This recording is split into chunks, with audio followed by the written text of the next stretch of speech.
Hi అండి. అందరికీ నమస్కారం. ఈరోజు కథ మొరటి మొగుడుతో తొలి రాత్రి. ఇక కథలోకి వెళితే ఆ రాత్రి పల్లెటూరి వాతావరణం ఎంతో నిశ్శబ్దంగా ఉంది. కానీ జానకి మనసులో మాత్రం వందల కొద్ది ఆలోచనలు తుఫానులా రేగుతున్నాయి. చుట్టూ ఉన్న గది అంతా మల్లెపూల సువాసనతో పట్టు చీరల గలగలతో నిండిపోయి ఉంది. పెళ్లి పీటల మీద కూర్చున్నప్పటి నుండి ఇప్పటి వరకు ఆమె కళ్ళల్లో ఒక్క చుక్క కన్నీరు కూడా ఆగలేదు. అందరూ అది పెళ్లి కూతురి అలక అనుకున్నారు. కానీ ఆ పెళ్లి వెనక ఉన్న బలవంతం, ఆమె గుండెల్లో ఉన్న భయం ఎవ్వరికీ అర్థం కాలేదు. జానకి నగరంలో చదువుకున్న అమ్మాయి. ఎన్నో ఆశలు ఆశయాలు ఉన్న ప్రాణం. కానీ తండ్రి తెచ్చిన అప్పులు, కుటుంబ గౌరవం కోసం ఆమె తన ఇష్టాలను బలిపెట్టాల్సి వచ్చింది. ఆమెకు భర్తగా వచ్చిన రంగనాయకుడు ఆ ఊరిలోనే పెద్ద భూస్వామి. అందరూ అతన్ని రంగా అని పిలుస్తారు. ఊరంతటికీ అతనంటే భయం, గౌరవం. కానీ అతని ప్రవర్తన చాలా మొరటుగా ఉంటుంది. చదువు లేదు, నలుగురితో మర్యాదగా మాట్లాడడం తెలియదు. కోపం వస్తే ఎదురుగా ఎవరున్నా సరే ఊరుకోడు. ఎలాంటి మొరటు మనిషితో తన జీవితాన్ని ఊహించుకుంటేనే జానకికి ఒళ్ళు వణికిపోతుంది. అత్తయ్య గారు, మిగిలిన ముత్తైదువులు జానకిని అలంకరించి శోభనం గది వైపు నడిపించారు. చేతిలో పాల గ్లాసు పట్టుకున్న జానకి చేతులు వణుకుతున్నాయి. ఆ గది తలుపులు తెరుచుకున్నప్పుడు ఆమెకు అదొక అందమైన గదిలా అనిపించలేదు. ఒక బందీఖానలా అనిపించింది. తనకి ఆ పెళ్ళి అంటే ఇష్టం లేదని, ఈ బంధాన్ని తాను ఇప్పుడే అంగీకరించలేనని అతనితో చెప్పడానికి శోభనం గదిలో అడుగుపెట్టింది ఆమె. ఎలాగైనా ధైర్యం తెచ్చుకొని తన మనసులో మాట చెప్పాలని గట్టిగా నిర్ణయించుకుంది. గదిలోకి వెళ్ళిన కాసేపటికి బయట అలికిడి తగ్గింది. అందరూ వెళ్ళిపోయారు. కాసేపటికే భారీ అడుగుల శబ్దం వినిపించింది. తలుపు తీస్తూ రంగా లోపలికి వచ్చాడు. అతని ఎత్తు, ఆ గంభీరమైన రూపం చూడగానే జానకి భయంతో వెనక్కి తగ్గింది. రంగా తలుపును గట్టిగా వేసి గడియ పెట్టాడు. ఆ శబ్దం జానకి గుండెల్లో ఒక పెద్ద రాయి పడినట్లు అనిపించింది. రంగా నేరుగా జానకి వైపు నడుచుకుంటూ వచ్చాడు. అతని కళ్ళల్లో ఒక రకమైన కఠినత్వం, మొరటుతనం స్పష్టంగా కనిపిస్తున్నాయి. జానకి భయంతో తల దించుకొని నిలబడింది. తన మనసులో ఉన్న మాట చెప్పడానికి పెదవులు విప్పే ప్రయత్నం చేసింది. అది నాకు ఈ పెళ్ళి అని ఆమె సగం మాట అనకముందే రంగా ఆమె వైపు ఒక తీవ్రమైన చూపు చూశాడు. నోరు ముయ్ అన్నాడు రంగా చాలా కరుకుగా, గంభీరమైన స్వరంతో. అతని గొంతులో ఎక్కడా కొత్త పెళ్ళికొడుకుకు ఉండే లాలన లేదు. ఆమెకు కనీసం సమాధానం చెప్పే అవకాశం కూడా ఇవ్వకుండా ఆత్రంగా ఆమె వైపు అడుగులు వేశాడు. జానకి చేతిలోని పాల గ్లాసును లాక్కొని పక్కన ఉన్న బల్ల మీద విసిరినట్టు పెట్టాడు. జానకి భయంతో వణికిపోతుంటే ఆమెను తన బలమైన చేతులతో దగ్గరకు లాక్కున్నాడు. ఆమె పెదవులను అందుకొని రాక్షసంగా, కఠినంగా ఆమెను అనుభవిస్తూ ఉన్నాడు అతను. అది ప్రేమ కాదు, ఒక మొరటు మనిషి తన అధికారాన్ని చూపిస్తున్నట్టు ఉంది. తనకి ఇష్టం లేదు అని గట్టిగా అరవలేక, అతనితో ఆ క్షణంలో కలవడం అస్సలు ఇష్టం లేక జానకి మనసులోనే నరకం అనుభవిస్తూ ఉంది. కళ్ళు మూసుకొని కన్నీళ్లు పెట్టుకోవడం తప్ప ఆమె ఏమీ చేయలేకపోయింది. ఈ మొరటు మనిషి చేతిలో తన జీవితం ఇంతేనా అని లోపల తల్లడిల్లిపోయింది.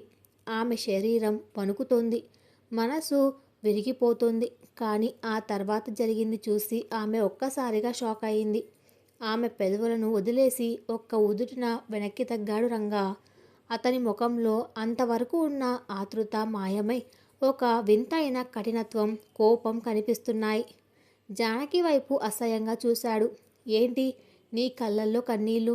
నేను నిన్ను తాకితే అంత నరకంగా ఉందా అన్నాడు రంగా చాలా నిలదీస్తున్నట్లు. జానకి ఏడుస్తూ ఏమీ మాట్లాడలేకపోయింది. రంగా గదిలో ఉన్న పెద్ద అల్మారా వైపు వెళ్ళాడు. అందులో నుంచి ఒక దుప్పటి దిండు బయటకు తీశాడు. వాటిని తెచ్చి కింద నేల మీద విసిరేశాడు. జానకి విస్తుపోయి చూస్తుంది. చూడు జానకి, నువ్వు నగరంలో చదువుకున్న దానివి అని, నాలాంటి మొరటోడిని అస్సలు ఇష్టపడవు అని నాకు ముందే తెలుసు. నీ కళ్ళల్లో నా మీద ప్రేమ లేదు, కేవలం భయం, అసహ్యం మాత్రమే ఉన్నాయి. బలవంతంగా నిన్ను దక్కించుకోవాలనే ఆశ నాకు లేదు. కానీ నా ఇంట్లో, నా ఊరిలో నా మాట శాసనం. అందరి ముందు నువ్వు నా భార్యవి, కానీ ఈ గదిలో నీకు నాకు ఎలాంటి సంబంధం లేదు అన్నాడు రంగా చాలా కఠినంగా. జానకి ఆశ్చర్యంతో కళ్ళు పెద్దవి చేసింది. అంత మొరటుగా ప్రవర్తించిన మనిషి ఇప్పుడు ఇలా మాట్లాడుతుండడం ఆమె ఊహించలేదు. ఈ రోజు నుండి నువ్వు ఆ మంచం మీద పడుకో, నేను కింద నేల మీద పడుకుంటాను. బయట ప్రపంచానికి మన ఇద్దరం భార్యాభర్తలం, కానీ ఈ గది దాటి లోపలికి వస్తే మనం ఇద్దరం అపరిచితులం. నీకు నా మీద ఇష్టం కలిగే వరకు నేను నిన్ను తాకను, కానీ నా మాట వినకుండా నా పరువు తీసేలా ప్రవర్తిస్తే మాత్రం నాలోని అసలైన రాక్షసుడిని చూస్తావు అంటూ రంగా కింద పరుపు సర్దుకొని పడుకున్నాడు. గదిలోని లైట్ ఆపేశాడు. చీకటిలో జానకి మంచం మీద కూర్చొని ఉండిపోయింది. ఆమె గుండె ఇంకా వేగంగా కొట్టుకుంటూనే ఉంది. ఒకవైపు అతని మొరటు ప్రవర్తన, మరోవైపు అతను పెట్టిన ఈ వింతైన నిబంధన. అసలు రంగా మనసులో ఏముంది? ఈ కఠినత్వం వెనక ఉన్న ఉద్దేశమేంటి? తన జీవితం ఏ మలుపు తిరగబోతుందో అర్థం కాక జానకి ఆ చీకటి గదిలో మంచం మీద ముడుచుకొని కూర్చుండిపోయింది. గడియారంలో ముళ్ళు టిక్ టిక్ మంటూ శబ్దం చేస్తుంది. ఆ పెద్ద గదిలో మల్లెపువ్వుల వాసన ఇప్పుడు జానకికి ఊపిరి ఆడనివ్వకుండా చేస్తున్నట్లు అనిపిస్తుంది. కింద నేల మీద ఎలాంటి కదలిక లేకుండా పడుకున్న రంగా వైపు చూస్తూ మంచం ఒక మూల బిక్కుబిక్కుమంటూ కూర్చునింది జానకి. రాత్రి గడిచే కొద్దీ ఆమె మనసులో భయం, అయోమయం పెరుగుతున్నాయి. బయట ప్రపంచానికి మనం భార్యాభర్తలం, ఈ గదిలో అపరిచితులం అన్న రంగా మాటలు ఆమె చెవుల్లో మారు మోగుతూనే ఉన్నాయి. అసలు ఇదంతా నిజమేనా, లేక తనని మానసికంగా మరింత కుంగదీయడానికి అతను ఆడుతున్న నాటకమా? అర్థం కాని పరిస్థితి. కిటికీలో నుంచి వస్తున్న చల్లటి గాలికి దీపం ఆరిపోయింది. చీకటిలో ఆ గది మరింత భయంకరంగా మారింది. జానకి కళ్ళల్లో నిద్రలేదు. తన గతం, తన తండ్రి పడిన కష్టాలు, అప్పుల వాళ్ళ ఒత్తిడి, చివరకు తనను ఈ కఠినాత్ముడికి ఇచ్చి పెళ్లి చేయడం అన్నీ ఒక సినిమా రీల్లా కళ్ళ ముందు కదలాడుతున్నాయి. తను చదివిన చదువుకి, కన్న కలలకి ఈ పల్లెటూరి 4 గోడల మధ్య సమాధి కట్టాల్సిందేనా అని కుమిలిపోయింది. అలా ఏడుస్తూనే ఎప్పుడో తెల్లవారుజామున అలసిపోయి నిద్రలోకి జారుకుంది. ఏయ్ లే అన్న గంభీరమైన అరుపుతో ఉలిక్కిపడి లేచింది జానకి. కళ్ళు తెరిచి చూసేసరికి రంగా అప్పటికే స్నానం చేసి పట్టుపంచె కట్టుకొని నుదుటిన పెద్ద కుంకుమ బొట్టు పెట్టుకొని నిలబడి ఉన్నాడు. అతని ముఖంలో రాత్రి ఉన్న ప్రశాంతత లేదు. మళ్ళీ ఆ పాత మొరటుతనం, కఠినత్వం తొంగి చూస్తున్నాయి. జానకి భయంతో మంచం దిగి నిలబడింది. ఇది పట్నం కాదు, 10 గంటల దాకా పడుకోవడానికి. నా ఇంట్లో నేను నిద్ర లేచేసరికి అందరూ లేచి ఉండాలి. ఈ రోజుకి వదిలేస్తున్నాను. రేపటి నుంచి తెల్లవారుజామున 5 గంటలకే లేచి నాకు కాఫీ తీసుకురావాలి, అర్థమైందా అని కరుకుగా అన్నాడు. జానకి భయంతో తల ఊపింది. అతను గది తలుపులు తెరిచి బయటకు వెళ్ళిపోయాడు. ఆ క్షణంలో జానకికి అర్థమైంది, రాత్రి అతను చూపించిన జాలి కేవలం ఆ గదికి మాత్రమే పరిమితం అని. పగలు అతను ఒక నిరంకుశవాది అని. జానకి త్వరగా స్నానం చేసి అత్తగారు ఇచ్చిన పట్టు చీర కట్టుకొని వంటగది వైపు అడుగులు వేసింది. ఆ ఇల్లు చాలా పెద్దది. పనివాళ్ళు ఎవరి పనుల్లో వాళ్ళు బిజీగా ఉన్నారు. రంగా తల్లి అనసూయమ్మ జానకిని చూసి నవ్వింది. రా అమ్మ జానకి, రాత్రి నిద్ర పట్టలేదా, కళ్ళు ఉబ్బి ఉన్నాయి అని అడిగింది. జానకి ఏం చెప్పాలో తెలియక మౌనంగా ఉండిపోయింది. మా వాడికి కోపం ఎక్కువ, కానీ మనసు వెన్న. వాడికి ఎదురు చెప్పకుండా ఉంటే చాలు, మహారాణిలా చూసుకుంటాడు అని సర్ది చెప్పే ప్రయత్నం చేసింది అనసూయమ్మ. కానీ ఆ మాటలు జానకికి ఏమాత్రం ఊరటనివ్వలేదు. ఉదయం అల్పాహారం సమయం. రంగా డైనింగ్ టేబుల్ దగ్గర పెద్ద కుర్చీలో దర్జాగా కూర్చున్నాడు. ఇంట్లో అందరూ అతనికి భయపడి దూరంగానే ఉన్నారు. అనసూయమ్మ జానకికి సైగ చేసి వడ్డించమని చెప్పింది. జానకి చేతులు వణుకుతుండగా ఇడ్లీలు తీసుకొని వెళ్ళి అతని పళ్ళెంలో పెట్టింది. రంగా ఒక ముక్క నోట్లో పెట్టుకుని వెంటనే దాన్ని ప్లేట్లో ఉమ్మేశాడు. ఏంటిది అని గట్టిగా అరిచాడు. ఇల్లంతా నిశ్శబ్దం ఆవరించింది. పనివాళ్ళు భయంతో వణికిపోయారు. జానకి గుండె ఆగినంత పనయింది. అది ఇడ్లీ అండి అని తడబడుతూ చెప్పింది. ఇది ఇడ్లీనా? రాళ్ళలా ఉన్నాయి. పట్నంలో చదువుకున్నాను అని గొప్పలు పోవడం కాదు, మొగుడికి 4 మెతుకులు సరిగ్గా వడ్డించడం రాదా నీకు? మీ నాన్న అప్పులు చేసి చదువు చెప్పించాడు కానీ సంస్కారం, ఇంటి పని నేర్పలేదా అని అందరి ముందు దారుణంగా అవమానించాడు. జానకి కళ్ళల్లో నుంచి నీళ్లు ఉబికాయి. తనని అంటే పడింది కానీ తన తండ్రిని అనేసరికి ఆమె మనసు రగిలిపోయింది. ఆయన ఎదురు చెప్పే ధైర్యం లేక తల దించుకొని కన్నీళ్లు దిగమింగుకుంది. తీసుకుపోయివి, నాకేం ఆకలి లేదు అని ప్లేట్ని విసిరికొట్టి చేతులు కడుక్కోకుండానే బయటకు వెళ్ళిపోయాడు రంగా. అనసూయమ్మ వచ్చి జానకిని ఓదార్చింది. ఏడవకు తల్లి, వాడికి పొద్దున్నే ఏదో పని ఒత్తిడి ఉన్నట్టుంది, వదిలేయ్ అని సర్ది చెప్పింది. కానీ జానకి మనసులో రంగా పట్ల అసహ్యం మరింత పెరిగింది. తనొక శాడిస్ట్ అని, తనని మానసికంగా హింసించడమే అతని లక్ష్యమని ఆమెకు స్పష్టమైంది. మధ్యాహ్నం వరకు ఇల్లు ప్రశాంతంగా ఉంది. రంగా పొలానికి వెళ్ళాడు. జానకి ఆ పెద్ద ఇంటిని గమనించసాగింది. ఇల్లు ఎంత పెద్దదో ఆమెకు అంత బందీఖానలా అనిపిస్తుంది. ఇంట్లో ప్రతి వస్తువు రంగా ఆధిపత్యాన్ని చాటుతున్నట్లుగా ఉంది. పనివాళ్ళు కూడా ఆమెతో స్వేచ్ఛగా మాట్లాడడానికి భయపడుతున్నారు.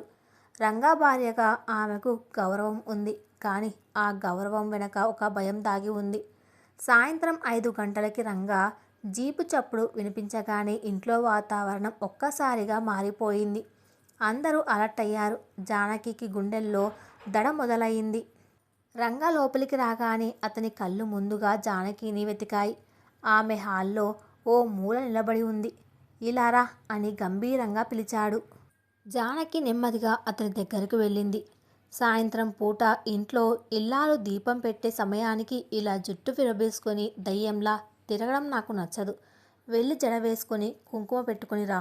నా ఇంట్లో నా పద్ధతులే సాగాలి అని ఆజ్ఞాపించాడు. జానకి ఏడుపు వస్తున్న కోపాన్ని అణుచుకొని గదిలోకి వెళ్ళిపోయింది. అద్దంలో తనని తాను చూసుకుంది. తన స్వేచ్ఛను, తన ఇష్టాలను పూర్తిగా కాలరాస్తున్న ఆ మనిషి మీద ఆమెకు చెప్పలేనంత ద్వేషం కలిగింది. అయినా ఏమీ చేయలేని నిస్సహాయత. ముఖం కడుక్కొని జడ వేసుకొని బొట్టు పెట్టుకొని బయటకు వచ్చింది. రాత్రి భోజనాల సమయం. మళ్ళీ అదే భయం. ఈసారి ఏ వంక పెడతాడో అని జానకి ప్రాణాలు గుప్పెట్లో పెట్టుకుంది. కానీ రంగా సైలెంట్గా భోజనం చేశాడు. భోజనం పూర్తయ్యాక చేతులు కడుక్కుంటూ జానకి వైపు చూశాడు. రేపు పొద్దున్నే ఊరి పెద్దలు మన ఇంటికి వస్తున్నారు. నా భార్యగా వాళ్ళ ముందు నువ్వు ఎలా ప్రవర్తించాలో నీకు ప్రత్యేకంగా చెప్పాల్సిన అవసరం లేదు అనుకుంటున్నాను. ఏ మాత్రం తేడా వచ్చినా, నా పరువుకి భంగం కలిగినా పర్యవసనాలు చాలా దారుణంగా ఉంటాయి అని హెచ్చరించి గదిలోకి వెళ్ళిపోయాడు. జానకి ఆ రాత్రి మళ్ళీ అదే గది, అదే మనిషి, అదే భయం. గదిలోకి వెళ్ళేసరికి రంగా అప్పటికే కింద పరుపు వేసుకొని పడుకున్నాడు. జానకి నెమ్మదిగా తలుపు వేసి గడియ పెట్టింది. ఆ శబ్దం వినగానే రంగా కళ్ళు తెరిచాడు. లైట్ ఆపై, నాకు నిద్ర వస్తుంది అన్నాడు. జానకి లైట్ ఆపేసి మంచం మీద పడుకుంది. చీకటిలో వారిద్దరి మధ్య నిశ్శబ్దం రాజ్యమేలుతుంది. కానీ ఆ నిశ్శబ్దం వెనక ఒక పెద్ద తుఫాను దాగి ఉంది. పగలు అందరి ముందు తనని అవమానించిన మనిషి రాత్రి గదిలో మాత్రం తనని ముట్టుకోకుండా ఎందుకు దూరంగా పెడుతున్నాడు? తన మీద అధికారం చెలాయించడం అతనికి ఇష్టం, కానీ తన శరీరం అంటే ఇష్టం లేదా? లేక ఇదంతా తన మనసును విరక్కొట్టడానికి ఆడుతున్న మైండ్ గేమా? ఏంటి ఆలోచిస్తున్నావు? చీకటిలో నుంచి రంగా గొంతు వినిపించింది. జానకి ఉలిక్కి పడింది. ఏం లేదు అని తడబడుతూ అంది. ఉదయం అందరి ముందు అలా అన్నానని కోపంగా ఉందా అని అడిగాడు రంగా. అతని గొంతులో పగలు ఉన్న కరుకుదనం లేదు, కానీ ఒక రకమైన నిలదీతత ఉంది. జానకి ఏమీ మాట్లాడలేదు, మౌనంగా ఉండిపోయింది. ఈ ఊరిలో నా మాటకు తిరుగులేదు జానకి. నేను ఏది చెప్తే అది వేదం. నా భార్య నాకంటే గొప్పది అని ఎవ్వరూ అనుకోకూడదు. నా అదుపాజ్ఞల్లో నా భార్య ఉంటుందని ఈ ఊరికి తెలియాలి. అందుకే అందరి ముందు నేను అలా ప్రవర్తించక తప్పదు. కానీ అని ఆగాడు రంగా. కానీ అని తనలో తానే అనుకుంది జానకి. ఆ తర్వాత మాట వినడానికి ఆమె మనసు ఆతృతగా ఎదురుచూసింది. కానీ ఈ గదిలో నేను ఆ రంగాని కాదు. నేను నీకు ముందే చెప్పాను, నీ ఇష్టం లేకుండా నీ ఒంటి మీద చెయ్యి వెయ్యను అని. నా ఈ పద్ధతి నీకు నచ్చకపోవచ్చు, నన్ను నువ్వు శాడిస్ట్ అనుకోవచ్చు, కానీ నా పద్ధతి ఇదే. నీకు ఇష్టమైతే ఈ ఇంట్లో నా భార్యగా నా బానిసగా బతుకు, లేకపోతే ఈ గది 4 గోడల మధ్యే నీ జీవితం ముగిసిపోతుంది అని చాలా కఠినంగా కానీ ఒక స్పష్టతతో చెప్పాడు. ఆ మాటలు విన్న జానకి గుండెల్లో పచ్చి పుండు మీద కారం చల్లినట్లు అనిపించింది. బానిసగా బతకడమా? అది ఈ మొరటోడికి. తన చదువు, తన ఆత్మాభిమానం అన్నీ మంటగలిసిపోయినట్లేనా? తన జీవితం ఈ నరకం అనుభవించాల్సిందేనా? రంగ నిద్రపోయాడు. కానీ జానకి కళ్ళల్లో నిద్ర లేదు. తన రేపటి రోజు ఎలా ఉండబోతుంది? ఊరి పెద్దల ముందు ఈ మొరటి మనిషి తనను ఇంకెలా అవమానిస్తాడో అన్న భయం ఆమెను కుదిపేస్తుంది. ఈ రాక్షసుడి చేతిలో చిక్కుకున్న తన జీవితం అనే పడవ ఏ తీరానికి చేరబోతుందో తెలియని అయోమయంలో ఆమె కన్నీరు కారుస్తూనే ఉంది. ఆ చీకటి గదిలో ఆ మొరటి మొగడి పక్కన జానకి భవిష్యత్తు ఒక అంతుచిక్కని ప్రశ్నార్థకంగా మారింది. రేపు ఉదయం రాబోయే ఊరి పెద్దలు ఎలాంటి సమస్యను తీసుకురాబోతున్నారు? జానకి ఈ మానసిక హింసను ఎలా ఎదుర్కొంటుంది? తెల్లవారుజామున కోడి కూతతో ఆ పల్లెటూరు నిద్రలేచింది. కాని జానకికి అసలు రాత్రి నిద్ర పడితే కదా మేల్కోవడానికి. కిటికీలో నుంచి వస్తున్న సన్నటి వెలుతురు గదిలోకి పడుతోంది. కింద నేల మీద పడుకున్న రంగ అప్పటికే లేచి తన పరుపు మడత పెట్టి ఒక మూల పెట్టాడు. జానకి భయంతో ఉలిక్కిపడి లేచింది. సమయం 5 కూడా కాలేదు. రంగ అద్దం ముందు నిలబడి తన మీసాలు తిప్పుకుంటూ అప్పుడే నిద్రలేచిన జానకి వైపు ఓరకంట చూశాడు. అతని చూపుల్లో నిన్నటి కఠినత్వం అలాగే ఉంది.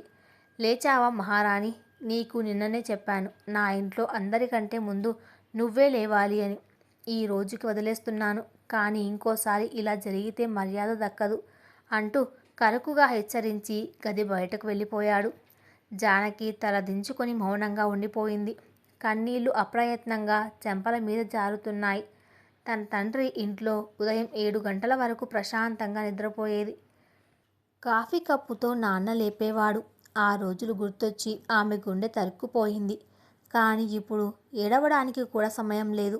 ఏ మాత్రం ఆలస్యమైనా ఆ రాక్షసుడు మళ్ళీ అందరి ముందు ఎలా అవమానిస్తాడో అన్న భయం ఆమెను పరిగెత్తేలా చేసింది. త్వరగా తలస్నానం చేసి పసుపు రంగు పట్టుచీర కట్టుకొని నుదుటిన పెద్ద కుంకుమ బొట్టు పెట్టుకొని బయటకు వచ్చింది జానకి. వంటగదిలో అనసూయమ్మ అప్పటికే హడావిడిగా ఉంది. రామ్మ జానకి, కాస్త త్వరగా చేతులు కలుపు. ఈరోజు ఊరి పెద్దలు మన ఇంటికి వస్తున్నారు. వాళ్ళకి ఏ లోటు రాకుండా చూసుకోవాలి. మా వాడికి పరువు అంటే ప్రాణం. ఏ చిన్న తప్పు జరిగినా ఇల్లంతా పీకి పందిరి వేస్తాడు అంటూ అనసూయమ్మ ఆందోళనగా చెప్పింది. జానకికి గొంతులో పచ్చి వెలక్కాయ పడ్డట్టు అయింది. ఏం చేయాలత్తయ్య అని అడిగింది వణుకుతున్న గొంతుతో. పెద్దలందరికీ టిఫిన్లు, కాఫీలు నువ్వే స్వయంగా వడ్డించాలి. వాళ్ళ ముందు తల దించుకొని నడవాలి. పట్నంలో చదువుకున్న పిల్ల అని వాళ్ళు రంగాని ఎన్నో మాటలు అన్నారు. మన ఇంటి పద్ధతులకు నువ్వు పనికిరావని దెబ్బ పొడిచారు. అందుకే నువ్వు మా ఇంటి కోడలిగా ఎలా అణిగిమణిగి ఉంటావో వాళ్ళకి చూపించాలన్నది రంగా పంతం అని అసలు విషయం బయటపెట్టింది అనసూయమ్మ. జానకికి ఇప్పుడు అర్థమైంది రంగా రాత్రి ఎందుకు అంతలా హెచ్చరించాడు. తనని ఒక ప్రదర్శన వస్తువుగా, తన అధికారాన్ని ఊరికి చాటి చెప్పే ఒక పావుగా వాడుకుంటున్నాడు. తన చదువు, తన వ్యక్తిత్వం అన్నీ ఆ పల్లెటూరి పంతాల ముందు బలైపోతున్నాయి. ఉదయం 8 గంటల సమయం. రంగా ఇంటి ముందు ఉన్న పెద్ద పంచాయతీ చెట్టు కింద కాకుండా నేరుగా ఇంట్లోని పెద్ద హాల్లోనే కుర్చీలు వేశాడు. ఊరి పెద్దలు నలుగురు లోపలికి వచ్చారు. రంగా వాళ్ళను సాధారణంగా ఆహ్వానించాడు.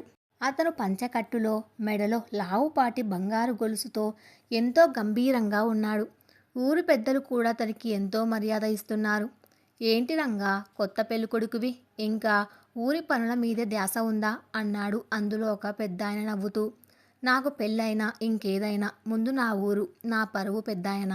నా ఇంటికి వచ్చిన ఆడది నా అడుగు జాడల్లో నడవాల్సిందే. నాకంటే గొప్పది ఎవ్వరూ లేరిక్కడ అంటూ చాలా గర్వంగా సమాధానం చెప్పాడు రంగా. ఆ మాటలు వంటగదిలో ఉన్న జానకికి స్పష్టంగా వినిపించాయి. ఆమె చేతిలో ఉన్న కాఫీ గ్లాసులు వణికాయి. ఒసై జానకి, ఇటురా.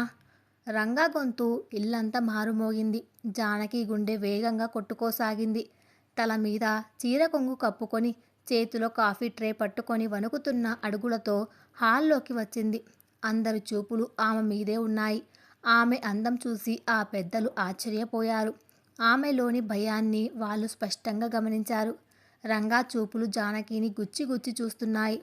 పెద్దలకు కాఫీ ఇవ్వు అని ఆజ్ఞాపించాడు. జానకి తల దించుకొని ఒక్కొక్కరికి కాఫీ గ్లాసు ఇస్తోంది. అప్పుడే రంగా కావాలని ఒక నాటకానికి తెరతీశాడు. ఆగు జానకి అన్నాడు గంభీరంగా. జానకి అడుగులు ఆగిపోయాయి. భయంతో అతని వైపు చూసింది. మా ఊరిలో పెద్దలు ఇంటికి వస్తే కాఫీలు చేతికి ఇవ్వరు. కింద వంగి వాళ్ళ కాళ్లకు నమస్కరించి అప్పుడు ఇవ్వాలి. పట్నంలో మీకు ఈ సంస్కారం నేర్పించలేదా అని అందరి ముందు చాలా చులకనగా అడిగాడు. హాల్లో ఒక్కసారిగా నిశ్శబ్దం. అనసూయమ్మ వంటగది గుమ్మం దగ్గర నిలబడి కంగారుగా చూస్తుంది. జానకి కళ్ళల్లో నీళ్లు సుడులు తిరుగుతున్నాయి. తాను చదువుకున్న అమ్మాయని ఎవరికి పడితే వాళ్ళకి, అది ఏ పరిచయం లేని వాళ్ళ కాళ్ళ మీద పడడం ఆమె ఆత్మాభిమానాన్ని దెబ్బతీస్తుంది. ఆమె ఒక్క క్షణం సంకోచించింది. ఆ సంకోచం చూసి రంగా కళ్ళు ఎర్రబడ్డాయి. అతను కుర్చీలో నుంచి లేచి జానకి దగ్గరకు వచ్చాడు. అతని చూపుల్లో ఒక రకమైన క్రూరత్వం, శాడిజం కనిపిస్తున్నాయి. తన మాట ఎవ్వరూ జవదాటకూడదు. ముఖ్యంగా తన భార్య తన చెప్పు చేతల్లో ఉండాలి అన్న అహంకారం అది. ఏం ఆలోచిస్తున్నావు? నా మాటకు ఎదురు చెప్పే ధైర్యం వచ్చిందా? వంగి కాళ్ళ మీద పడు అని నెమ్మదిగా కాని భయంకరమైన స్వరంతో ఆమె చెవి దగ్గర అని హెచ్చరించాడు. జానకికి వేరే దారి కనిపించలేదు. తన తండ్రి పరువు, తన భవిష్యత్తు అన్నీ ఆ ఒక్క క్షణంలో కళ్ళ ముందు కదిలాయి. తన ఆత్మాభిమానాన్ని చంపుకొని కన్నీళ్లను దిగమింగుకొని ఒక్కొక్కరి దగ్గరికి వెళ్ళి కింద మోకాళ్ళ మీద కూర్చుని వాళ్ళ పాదాలకు నమస్కరించి కాఫీ గ్లాసులు కింద పెట్టింది. ఆ పెద్దలు నవ్వుకుంటూ, చూసావా రంగా, పట్నం పిల్ల అయినా సరే నువ్వు భలే దారికి తెచ్చావు. నీ చేతిలో పడ్డాక ఎవరైనా సరే వంగి ఉండాల్సిందే అంటూ రంగాని పొగడ్తలతో ముంచెత్తారు. రంగా పెదవుల మీద ఒక క్రూరమైన చిరునవ్వు వెలసింది. తన పంతం నెగ్గినందుకు, తన అధికారాన్ని నిరూపించుకున్నందుకు అతను ఎంతో గర్వపడ్డాడు. కానీ ఆ గర్వం కింద జానకి మనసు ముక్కలైపోయింది. అవమానంతో, బాధతో ఆమె గుండె పగిలిపోయింది. వంటగదిలోకి పరిగెత్తుకు వెళ్ళి ఎవరు చూడకుండా చీర కొంగును నోట్లో పెట్టుకుని వెక్కి వెక్కి ఏడ్చింది. పగలు పూట అంతా గడిచిపోయింది. పెద్దలు వెళ్ళిపోయారు. రంగా కూడా పొలానికి వెళ్ళిపోయాడు. జానకి రోజంతా ఒక యంత్రంలా పనిచేస్తూనే ఉంది. అనసూయమ్మ జానకిని చూసి జాలిపడినా రంగాకి భయపడి ఏమీ అనలేకపోయింది. రాత్రి అయ్యింది. భోజనాలు ముగిశాయి. మళ్ళీ ఆ భయంకరమైన శోభనం గది. జానకి గదిలోకి వెళ్ళేసరికి రంగా మంచం మీద కూర్చొని ఉన్నాడు. ఆమెను చూడగానే అతని కళ్ళల్లో ఒక వింతైన మెరుపు. జానకి తలుపు వేసి దూరంగా నిలబడింది. ఈరోజు ఉదయం చాలా బాగా చేశావు జానకి. ఊరి పెద్దల ముందు నా పరువు నిలబెట్టావు. వాళ్ళందరూ నిన్ను చూసి ఆశ్చర్యపోయారు. నా మాటకి నువ్వు ఎంతలా కట్టుబడి ఉన్నావో వాళ్ళకి అర్థమైంది అన్నాడు రంగా తన విజయాన్ని ఆస్వాదిస్తున్నట్లుగా. జానకికి కోపం కట్టలు తెంచుకుంది. అంత అవమానించి ఇప్పుడు పొగుడుతున్నాడా? మీకు కావాల్సింది నా ఆత్మాభిమానాన్ని చంపడమే కదా. అందరి ముందు నన్ను ఒక బానిసలా చూపించుకొని మీరు ఆనందించారు. అసలు మీ మనసులో ఏముంది? నన్ను ఎందుకు ఇలా మానసికంగా హింసిస్తున్నారు అని మొదటిసారిగా భయాన్ని పక్కన పెట్టి గట్టిగా అడిగేసింది జానకి. రంగా ముఖంలో నవ్వు మాయమైంది. కళ్ళు కోపంతో చింతనిప్పుల్లా మారాయి. ఒక్క ఉదుటున మంచం మీద నుంచి లేచి జానకి దగ్గరికి వచ్చాడు. అతని అడుగుల వేగానికి జానకి వెనక్కి తగ్గి గోడకు ఆనుకుంది. రంగా ఆమె చేతిని గట్టిగా పట్టుకున్నాడు. అతని పట్టుకు ఆమెకు నొప్పిగా అనిపించింది. నాకు ఎదురు సమాధానం చెప్తున్నావా? ఈ ఊరిలో రంగాని ప్రశ్నించే మగాడే పుట్టలేదు. ఇక నువ్వెంత? అవును, నిన్ను బానిసలానే చూస్తాను. ఎందుకంటే నా డబ్బులతో మీ నాన్న అప్పులు తీర్చి నిన్ను కొనుక్కున్నాను. నువ్వు నా ఆస్తివి. నేను చెప్తే కూర్చోవాలి, చెప్తే లేవాలి. నీకు ఇష్టం ఉన్నా లేకపోయినా ఈ జీవితం ఇలాగే ఉంటుంది. కానీ అంటూ ఆమె కళ్ళల్లోకి సూటిగా చూశాడు. ఆ చూపులో ఒక వింతైన భావం ఉంది. కోపం, పంతం, ఇంకేదో తెలియని ఆవేశం అన్నీ కలగలిసి ఉన్నాయి. నీకు నా మీద ద్వేషం ఉన్నంత వరకు నీ ఒంటి మీద చెయ్యి వెయ్యను అని చెప్పాను కదా. అది నా పౌరుషం. నిన్ను ఏడిపించడం నాకు ఇష్టం లేదు. కానీ నా మాటకు నువ్వు తలొంచడం నాకు కావాలి. నువ్వు వణికిపోతూ నా ముందు నిలబడడం నాకు ఇష్టం. దాన్ని నువ్వు శాడిజం అనుకున్నా సరే అని ఆమె చేతిని విసిరికొట్టాడు. కింద పరుపు మీదకు వెళ్ళి పడుకున్నాడు. లైటు ఆపేశాడు. చీకటిలో గోడకు జారబడి కూర్చుండిపోయింది జానకి. అతను మనిషా లేక రాక్షసుడా? తనను తాకడు, కానీ తన మనసును మాత్రం అణువణువు కోసేస్తున్నాడు. భౌతికమైన హింస కంటే ఈ మానసిక హింస ఎంతో భయంకరంగా ఉంది. అతను పెట్టిన ఈ చిత్రమైన కండిషన్తో ఆమె జీవితం ఒక లాక్ చేయబడిన గదిలా మారిపోయింది. ఈ నరకం నుంచి బయటపడే దారి లేదా? ఈ మొరటి మొగడి మనసు మార్చడం అసాధ్యమా? ఆ చీకటి గదిలో జానకి కన్నీటితో రాత్రి గడుస్తోంది. కానీ ఆమెకు తెలియని విషయం ఏమిటంటే మరుసటి రోజు ఉదయం ఆమె జీవితంలోకి మరో కొత్త సమస్య రాబోతుంది. తెల్లవారుసామున 4:30 అవుతుండగానే జానకి కళ్ళు తెరిచింది. రాత్రంతా సరిగ్గా నిద్ర లేకపోవడం వల్ల ఆమె కళ్ళు మండుతున్నాయి. ఒళ్ళంతా నొప్పులుగా ఉంది. మంచం మీద నుంచి కిందకు చూసేసరికి రంగా అప్పటికే లేచి తన పరుపు సర్దేసి గదిలో లేడు. జానకి ఒక దీర్ఘ శ్వాస తీసుకుంది. రంగా గదిలో లేకపోవడమే ఆమెకు కాస్త ఊరటనిచ్చింది. అతను ఎదురుగా ఉంటే వచ్చే ఆ భయం, ఒత్తిడి మాటల్లో చెప్పలేనివి. ఆమె త్వరగా కాలకృత్యాలు తీర్చుకొని ఒక మామూలు కాటన్ చీర కట్టుకొని వంటగది వైపు వెళ్ళింది. ఇల్లు ఇంకా నిద్ర లేవలేదు. కేవలం ఒకరిద్దరు పనివాళ్ళు మాత్రం ఇల్లు ఊడుస్తూ కనిపించారు. జానకి పొయ్యి వెలిగించి రంగా కోసం కాఫీ పెట్టడం ప్రారంభించింది. పట్నంలో ఉన్నప్పుడు తండ్రి కోసం ఎంతో ఇష్టంగా కాఫీ పెట్టేది. కానీ ఈరోజు ఒక శాడిస్ట్లా ప్రవర్తించే భర్త కోసం కేవలం అతని భయంతో కాఫీ పెట్టాల్సి వస్తుంది. కాఫీ డికాషన్ దిగుతుండగా వెనక నుంచి భారీ అడుగుల శబ్దం వినిపించింది. జానకి వెనక్కి తిరిగి చూసింది. రంగా స్నానం చేసి తల తుడుచుకుంటూ వంటగదిలోకి వచ్చాడు. అతని చూపు నేరుగా జానకి మీద పడింది. కాఫీ అయిందా అని గంభీరంగా అడిగాడు. అవుతుంది, ఒక్క నిమిషం అండి అంది జానకి తడబడుతూ. ఆమె కాఫీని గ్లాస్లోకి వంపి రంగా చేతికి ఇచ్చింది. రంగా ఆ గ్లాస్ను అందుకొని ఒక గుటక వేశాడు. జానకి అతని ముఖ కవలికలను భయంగా గమనించసాగింది. నిన్నటిలా మళ్ళీ విసిరు కొడతాడేమో అని ఆమె గుండె దడదడలాడింది.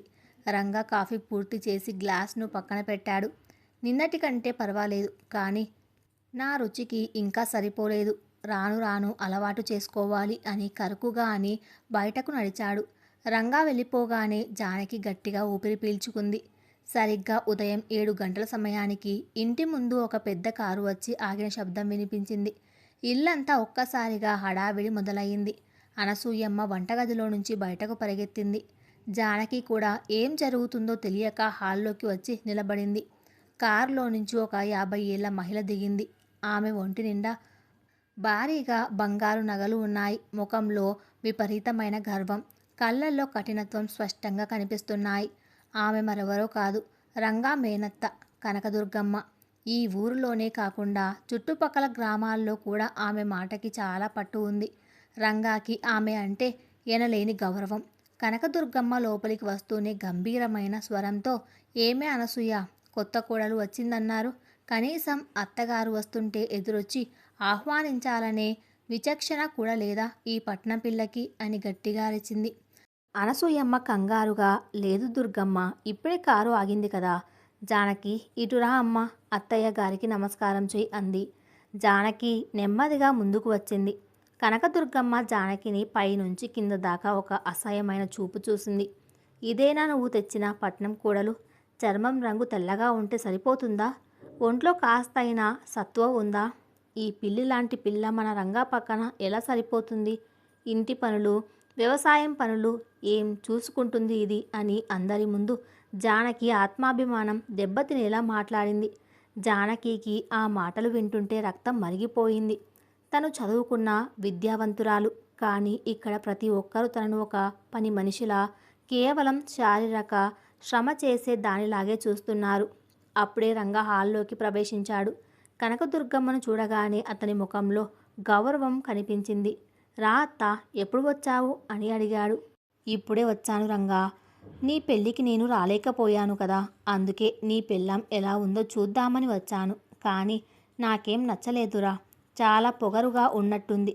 నేను వస్తుంటే కనీసం బొట్టు పెట్టలేదు, కాళ్లకు నమస్కారం చేయలేదు. పట్నం చదువులు చదివితే పెద్దల పట్ల మర్యాద మర్చిపోతారా అని దుర్గమ్మ రంగాన్ని రెచ్చగొట్టేలా అంది. రంగా ముఖం ఒక్కసారిగా మారిపోయింది. అతని కళ్ళు ఎర్రబడ్డాయి. జానకి వైపు తీవ్రమైన చూపు చూశాడు.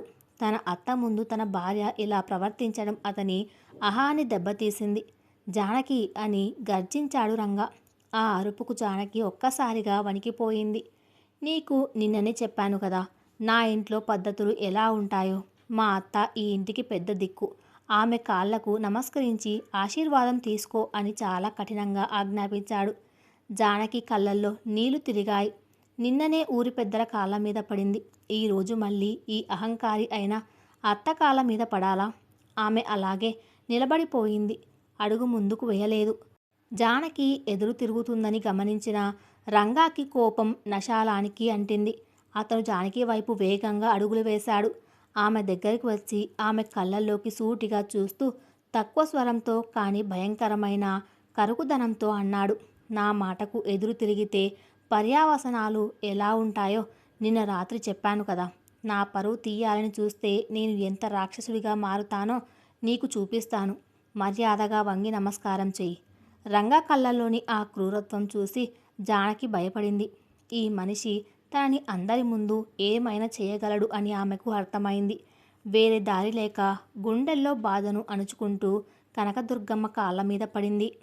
కనకదుర్గమ్మ నవ్వుతూ, అలా దారికి రా. రంగా భార్యవి అంటే వంగి ఉండాల్సిందే. సరే, ఈరోజు నా కోసం నువ్వే స్వయంగా వంట చేయాలి. పట్నం వంటలు కాదు, మన పల్లెటూరి పద్ధతిలో 5 రకాల కూరలు, పిండి వంటలు చేయాలి. నేను రుచి చూసి నువ్వు మా ఇంటికి పనికొస్తావో లేదో చెప్తాను అని ఒక కొత్త సవాలు విసిరింది. రంగా కూడా దానికి అంగీకరిస్తూ, అవును జానకి, అత్త చెప్పినట్టే వంటలన్నీ నువ్వే చెయ్యి. పనివాళ్ళు ఎవ్వరూ నీకు సహాయం చేయకూడదు. మధ్యాహ్నం 1 గంట కల్లా వంట పూర్తి కావాలి అని చెప్పి అత్తతో కలిసి లోపలికి వెళ్ళిపోయాడు. జానకి ఒంటరిగా వంటగదిలో నిలబడింది. అంత పెద్ద ఇంటికి 5 రకాల కూరలు, పిండి వంటలు ఒక్కతే చేయడం ఆమెకు అసాధ్యం అనిపించింది. పట్నంలో ఆమె ఎప్పుడు ఇంత పెద్ద ఎత్తున వంట చేయలేదు. కానీ రంగా పెట్టిన ఆజ్ఞను జవదాటలేక కన్నీళ్లు తుడుచుకుంటూ పని ప్రారంభించింది. సమయం గడుస్తుంది. వంటగదిలోని వేడికి ఆమె ఒళ్ళంతా చెమటలు పట్టేశాయి. కూరగాయలు కొయ్యడం, పిండి రుబ్బడం వంటి పనులతో ఆమె చేతులు కందిపోయాయి. పనివాళ్ళు సహాయం చేద్దామని వస్తే రంగా ఎక్కడ చూస్తాడు అని అనసూయమ్మ వాళ్ళను వారించింది. జానకి పడుతున్న కష్టాన్ని చూసి అనసూయమ్మ మనసు కరిగిన కొడుకు కోపానికి భయపడి ఆమె ఏమీ చేయలేకపోయింది. మధ్యాహ్నం 1 గంట అయింది. రంగా కనకదుర్గమ్మ హాల్లో భోజనానికి కూర్చున్నారు. జానకి అలసటతో వణికిపోతున్న చేతులతో వడ్డించడం ప్రారంభించింది. కనకదుర్గమ్మ అన్నం తింటూ ప్రతి వంటకాలలోనూ వంకలు పెట్టడం మొదలుపెట్టింది. ఉప్పు తక్కువైంది, కారం ఎక్కువైంది, ముక్క సరిగ్గా ఉడకలేదు అంటూ జానకిని మానసికంగా హింసించసాగింది. రంగ ఏమీ మాట్లాడకుండా మౌనంగా తింటున్నాడు. కానీ అతని చూపులు మాత్రం జానకి అలసటను గమనిస్తూనే ఉన్నాయి. ఇలాంటి వంటలు చేస్తే మా రంగ ఆరోగ్యం పాడైపోతుంది. దీనికి సరైన శిక్ష కావాలి. రేపటి నుంచి పొలం పనులకు కూడా దీన్ని పంపించు రంగా. అప్పుడే దీని ఒంటి కొవ్వు కరిగి దారిలోకి వస్తుంది అంది కనకదుర్గమ్మ క్రూరంగా నవ్వుతూ. ఆ మాట వినగానే జానకి గుండె ఆగినంత పనైంది. తను పొలం పనులకు వెళ్ళడమా? ఈ రాక్షస కుటుంబం తనను పూర్తిగా ఒక బానిసలా మార్చాలని చూస్తుంది. ఆమె కళ్ళల్లో నుంచి నీళ్లు ప్లేట్లో పడుతుండగా ఆమె తల పక్కకు తిప్పుకుంది. రంగా భోజనం ముగించి లేస్తూ, నువ్వు చెప్పింది నిజమే అత్తా, దీనికి అన్నీ నేర్పించాలి. జానకి, నువ్వు భోజనం చేసి వంటగది అంతా శుభ్రం చెయ్యి అని చెప్పి వెళ్ళిపోయాడు. ఆ రోజంతా జానకికి ఒక నరకంలా గడిచింది. శారీరక అలసట, అంతకంటే భిన్నంగా మానసిక వేదన ఆమెను కుంగదీశాయి. రాత్రి 8 గంటల వరకు ఆమెకు విశ్రాంతి దొరకలేదు. రాత్రి భోజనాలు ముగిశాక జానకి నెమ్మదిగా శోభనం గదిలోకి అడుగుపెట్టింది. ఆమె కాళ్ళు వాచిపోయాయి. నడవడానికి కూడా ఓపిక లేదు. గదిలోకి వెళ్ళగానే ఆమె మంచం పక్కన కింద కూలబడిపోయి ఏడవడం ప్రారంభించింది. కాసేపటికి రంగా లోపలికి వచ్చాడు. తలుపు గడియ పెట్టి ఏడుస్తున్న జానకి వైపు చూశాడు.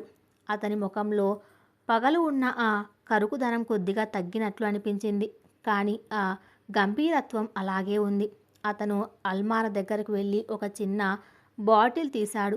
దాన్ని తెచ్చి జానకి ముందు పడేశాడు. దాన్ని కాళ్ళకు రాసుకో, నొప్పి తగ్గుతుంది అన్నాడు రంగా చాలా సాదాసీదాగా. జానకి ఆ బాటిల్ వైపు అసహ్యంగా చూసింది. నాకు మీ జాలి వద్దు. పగలు అందరి ముందు నన్ను బానిస కంటే హీనంగా చూసి రాత్రిపూట ఈ నాటకాలు ఎందుకు ఆడుతున్నారు? మీ అత్త నన్ను అన్ని మాటలు అంటుంటే మీరు సంతోషపడ్డారా? మీరు మనిషా లేక రాక్షసుడా అని ఆవేదనతో కోపంతో అరిచింది. రంగా ఒక్క క్షణం నిశ్శబ్దంగా ఉండిపోయాడు. ఆ తర్వాత అతను నేల మీద తన పరుపు సర్దుకుంటూ మాట్లాడడం మొదలుపెట్టాడు. మా అత్త ఈ ఊరిలో చాలా పెద్ద మనిషి జానకి. ఆమె ముందు నేను నీకు సపోర్ట్ చేస్తే ఊరిలో నా పరువు పోతుంది. రంగా తన పెళ్ళానికి దాసువైపోయాడు అని నవ్వుకుంటారు. నా పరువు పోవడం నాకు అస్సలు ఇష్టం లేదు. అందుకే ఆమె చెప్పిన దానికి నేను అవునన్నాను అన్నాడు రంగా చాలా స్పష్టంగా.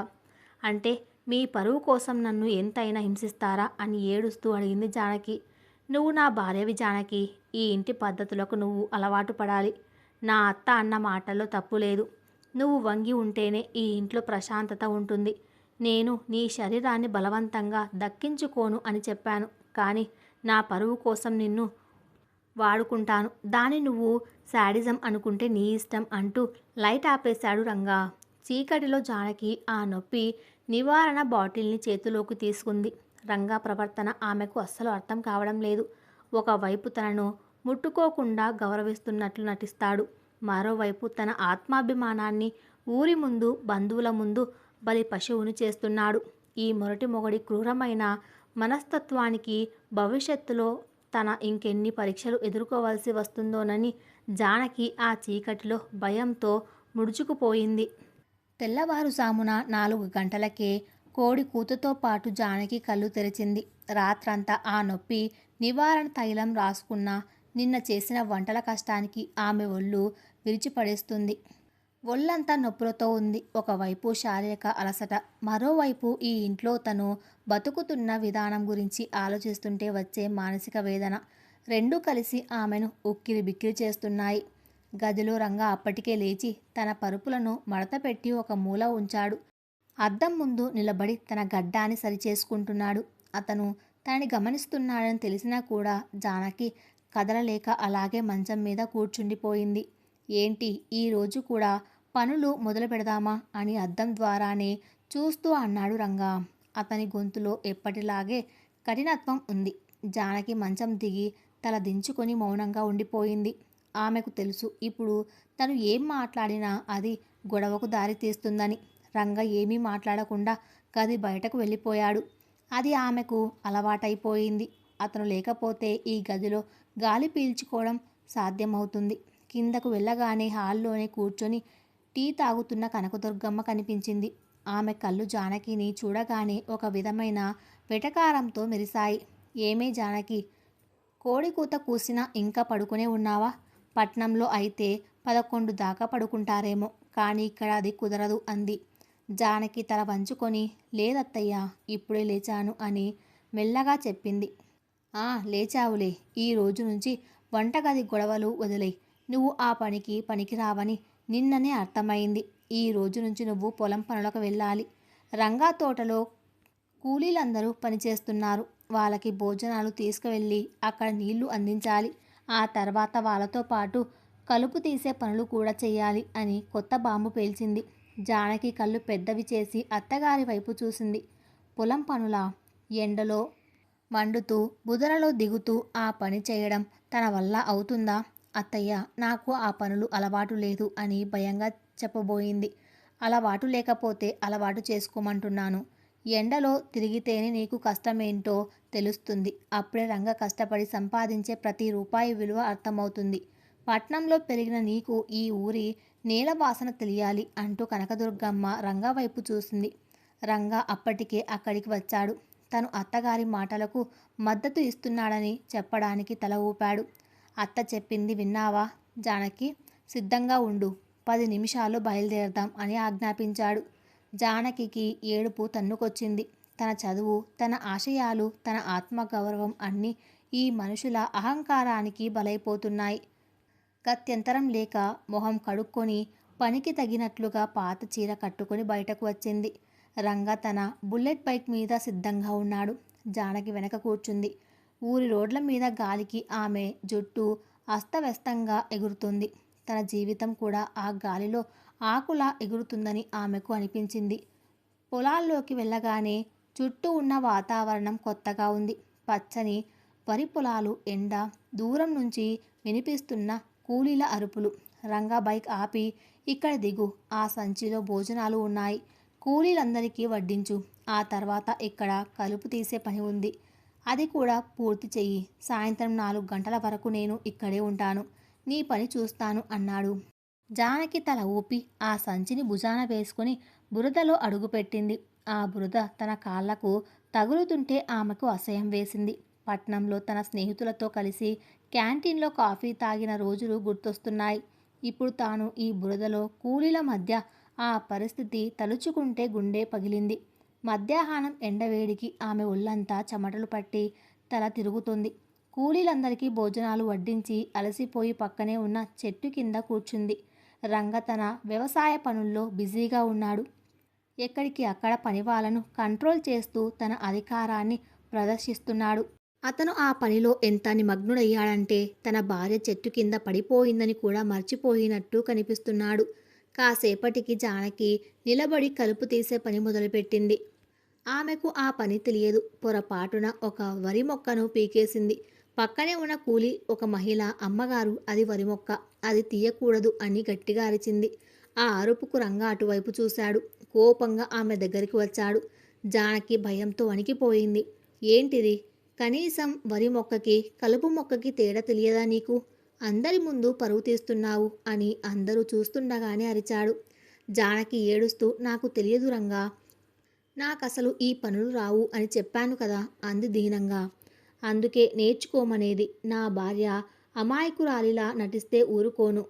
ఈ దెబ్బతో ఈ కలుపు మొక్క తీసే పని పూర్తి అవ్వాలి. నీకు 4 గంటల సమయం ఉంది.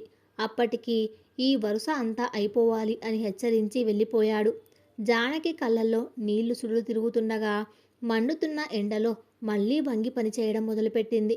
తన జీవితం ఎంతలా దిగజారిపోయిందో అని ఆమె కుమిలిపోయింది. పట్నంలో టాప్ స్టూడెంటుగా ఉన్న తను ఇప్పుడు ఈ పొలంలో కలుపు తీస్తున్నానా? ఈ మనిషి నిజంగానే ఒక శాడిస్ట్. తనను శారీరకంగా హింసించడం కంటే ఇలా మానసికంగా కుంగదీయడంలోనే అతనికి ఆనందం దొరుకుతుందని ఆమెకు స్పష్టమైంది. సాయంత్రం 4 గంటలు అయింది. జానకి ఒళ్ళంతా నొప్పులు, చేతులు బురద, ఎండకు ఆమె ముఖం కమిలిపోయింది. రంగా వచ్చి ఆమెను చూశాడు. ఆమె అలసట, ఆమె కళ్ళల్లో ఉన్న బాధ అతనికి కనిపించాయి. కానీ అతను తన ముఖంలో ఎటువంటి భావాలను ప్రదర్శించకుండా పని పూర్తయిందా అని అడిగాడు.